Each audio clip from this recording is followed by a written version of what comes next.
اب میرا ایک معصومانہ سوال ہے، اگر یہود و نصارہ کی بچیوں کے ساتھ نکاح ہو سکتا ہے تو سنی کا شیعہ کی بچی کے ساتھ اور شیعہ کا سنی کی بچی کے ساتھ کیوں نہیں ہو سکتا؟ تو یا پھر مان لیں اعلیٰ حضرت کی طرح کہ یہود و نصارہ سے بھی بدتر ہے۔ ہاں جی، اعلیٰ حضرت نے لکھا ہے، اعلیٰ حضرت رحمۃ اللہ علیہ سے تو بہت کچھ ملا ہے، اتنا ملا ہے کہ ہم زندگی بھر اعلیٰ حضرت کا احسان نہیں اتار سکتے۔ ایمان کی پہچان اعلیٰ حضرت کے صدقے میں ملی ہے۔ اعلیٰ حضرت کو ہم اس لیے مانتے ہیں کہ ان کی باتیں جو ہیں، ان کی تحریریں، ان کے فتوے وہ قرآن و حدیث کے مطابق ہے۔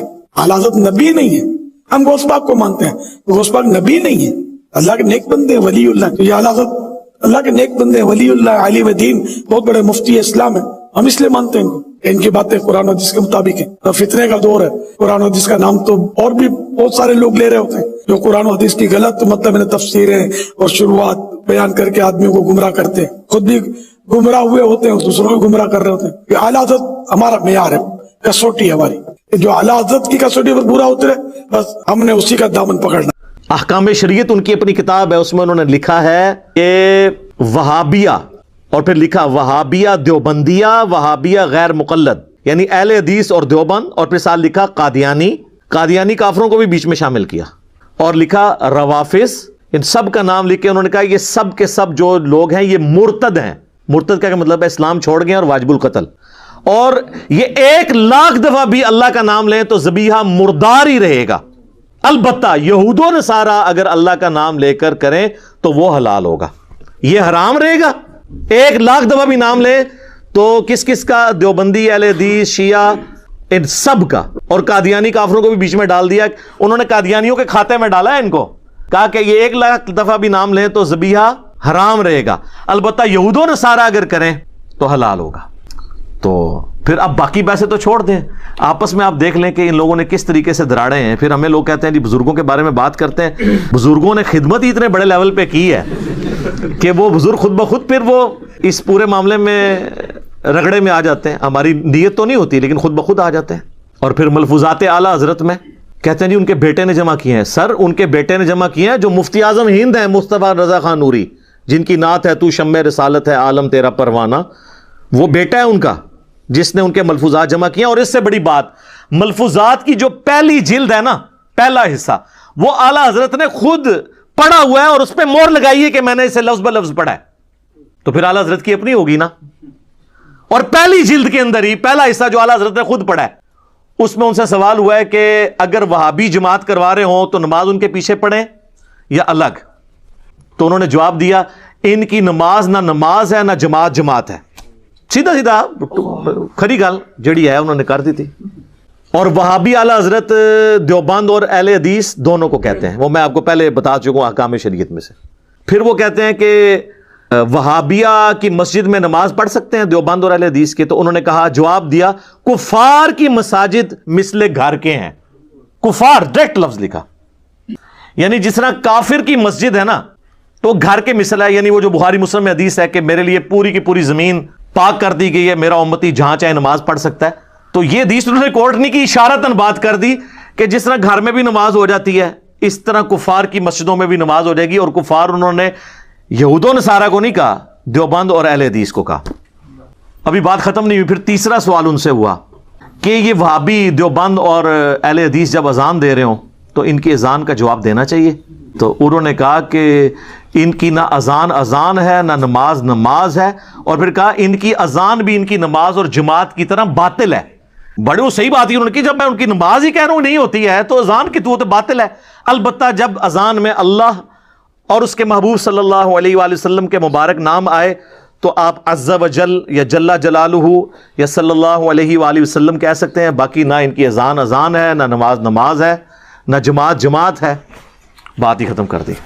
یہ ہے بزرگان دین کی خدمات۔ جب ہم ہائی لائٹ کرتے ہیں تو کہتے ہیں نہیں ہم سب ایک ہیں، کوئی مسئلہ نہیں ہے۔ تو انجینئر صاحب ویسے اختلافات، سر ایک ہیں تو پھر بتائیں کہ ہمارے بزرگوں نے جو کام ڈالا ہے یہ کام ان لوگوں نے ڈالا تھا، ہم ان سے لانے برات کرتے ہیں، پھر ہم یہاں تک نہیں رہیں گے، پھر ہم اگلی بات کریں گے کہ جنہوں نے کام ڈالا تھا اور لوگوں کو کافر کہا تھا تو اب وہ جن کو کہا وہ تو نہیں تھے، تو پھر کافر کون ہوا؟ کہنے والا۔ تو یہ کون کہے گا کہ ہمارے بڑے بزرگ جو ہیں وہ کافر ہیں؟ تو ہر صورت میں پھنسیں گے۔ اور یہ مقصد کسی کو بدنام کرنا نہیں ہے، واللہ قطعاً بدنام کرنا کوئی مقصد نہیں ہے۔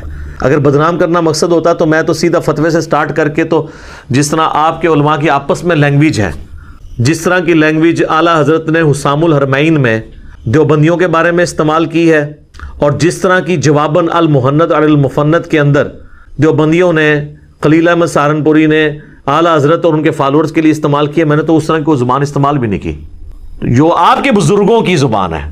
یہی مولانا صاحب مفتی صاحب کہتے تھے نا کہ جی وہ خام خواہ انجینئر اختلافات کو ہائی لائٹ کرتا ہے، ہمارے بزرگ تو آپس میں ان کے فروئی اختلافات تھے، کوئی اتنا بڑا مسئلہ نہیں، صدیوں سے یہ چلتے آ رہے ہیں۔ تو میں نے اس پہ کہا تھا نا اس طرح نہیں ہے، دھوکہ دینا بند کریں۔ پرانے بزرگ آپس میں شیر و شکر نہیں تھے، شیر و شکار تھے۔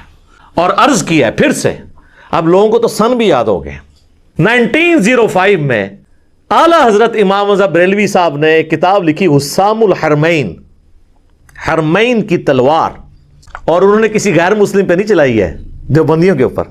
اس میں انہوں نے 4 علماء دیوبند اور 5ویں غلام احمد قادیانی دجال کے اوپر کفر کا فتویٰ لگایا، اور بات کو کنکلوڈ کرتے ہوئے انہوں نے لکھا کہ یہ تمام علماء اور ان کے ماننے والے اور ان کے کفر میں شک کرنے والے بھی کافر ہیں، اس پہ اجماع ہے، یہ بالاجماع مرتد ہیں۔ یعنی بریلوی یعنی اگر دیوبندیوں کے بارے میں بات کر رہے ہیں کہ جی اپنے بزرگوں کے بارے میں شک کرنے والے، ان کو تو یقین ہے کہ بزرگوں نے کچھ نہیں کیا، تو کروڑوں دیوبندیوں کو فارغ کر دیا احمد بریلوی صاحب نے۔ شیر و شکار، یہاں پہ یہ شیر تھے اور شکار تھے دیوبندی۔ اس کے جواب میں دیوبندیوں نے کتاب لکھی المحند علی المفند، کہتے ہیں ہمارے بزرگوں کی تو زبان بڑی میٹھی ہوتی تھی۔ المحند ہند کی تلوار، علی المفند ایک پاگل سٹھیائے ہوئے بابے پر، کسے کہا؟ احمد بریلوی صاحب، کروڑوں بزرگوں کے امام۔ یہ کہتے ہیں بزرگوں کا ادب نہیں کرتے، آپ دوسروں کے بزرگوں کا ادب نہیں کرتے ہیں۔ المفند کہہ کے انہیں پکارتے ہیں۔ احمد بریلوی اور ان کی جماعت ایک شیطانی لشکر ہے جو علماء دیوبند رضی اللہ عنہم پر حملہ آور ہو گیا ہے، 14ویں صدی کے علماء کو رضی اللہ عنہم، جیسا کہ شیاطین حملہ آور ہوتے تھے انبیاء پر۔ دیکھو کڈی کڈی نسبتاں ملاندے نے۔ اور یہ صرف ان کا آپس کا مسئلہ نہیں ہے، المحند میں انہوں نے آگے چل کر اہل حدیث کے بارے میں لکھا ہے کہ یہ وہابی جو ہیں، محمد بن وہاب صاحب اور ان کے فالورز، یہ خوارج کی ایک جماعت ہے۔ آج ویسے یہ سعودیہ سے ریال کھانے کے چکر میں ایک پلیٹ فارم پہ آئے ہوئے ہیں، ادروائز ان کے بزرگوں نے المحند سے بھی بہت پہلے، المحند میں تو انہوں نے ریفرنس کوٹ کیا فتاوی شامی رد المختار کا، کہ ابن عابدین شامی نے ان کو ڈکلیئر کیا ہے کہ خوارج کی ایک جماعت ہے۔ تو خارجی کہتے ہیں، اہل حدیث کو بھی خارجی، بریلویوں کو بھی فارغ، سب ایک دوسرے کو فارغ۔ اور لوگ کہتے ہیں جی انجینئر آ کے اختلافات کو بھڑکاتا ہے۔ سر میں نے کہاں سے بھڑکایا؟ یہ تو سب کچھ آپ کے بزرگ کر کے گئے ہیں۔ پھر کہتے ہیں گندی مکھی ہے، گند پہ بیٹھتی ہے۔ ہاں مجھے انہوں نے کہا گندی مکھی ہے اور مکھی گند پہ بیٹھتی ہے، میں تیار ہوں جناب، بس صرف یہ بھی سال بتا دیں یہ گند پھیلایا کس نے تھا۔ آپ پورا جملہ کریں کہ انجینئر صاحب وہ گندی مکھی ہیں جو ہمارے بزرگ جن کو ہم رضی اللہ عنہم کہتے ہیں ان کے گند کو صاف کر رہی ہے، تو میں گندی مکھی بننے کے لیے تیار ہوں۔ کہ گند آپ کے بزرگوں کا تھا، تو جب آپ کے بزرگوں کا گند میں صاف کر رہا ہوں تو پھر بزرگ کسے ماننا چاہیے؟ جو گند کر کے گیا یا جو صفائی کر رہا ہے؟ مجدد نہ مانیے گا مجھے، نا یہ کام نہیں کرنا۔ تو ہم یہ چیزیں ہائی لائٹ اس لیے کرتے ہیں کہ جب تک بابوں سے دستبردار نہیں ہوتے نا، اور کتابوں کے ساتھ نہیں جوڑتے، اور صرف ان بابوں سے جڑیں جو کتابوں کو حق مانتے ہوں، جن کتابوں کی بنیاد پہ انہوں نے عزت اویل کی تھی۔ کہتے ہیں یہ بزرگوں 1400 سال میں اور کسی کو دین سمجھ نہیں آیا۔ یہ کب ہم نے کہا ہے؟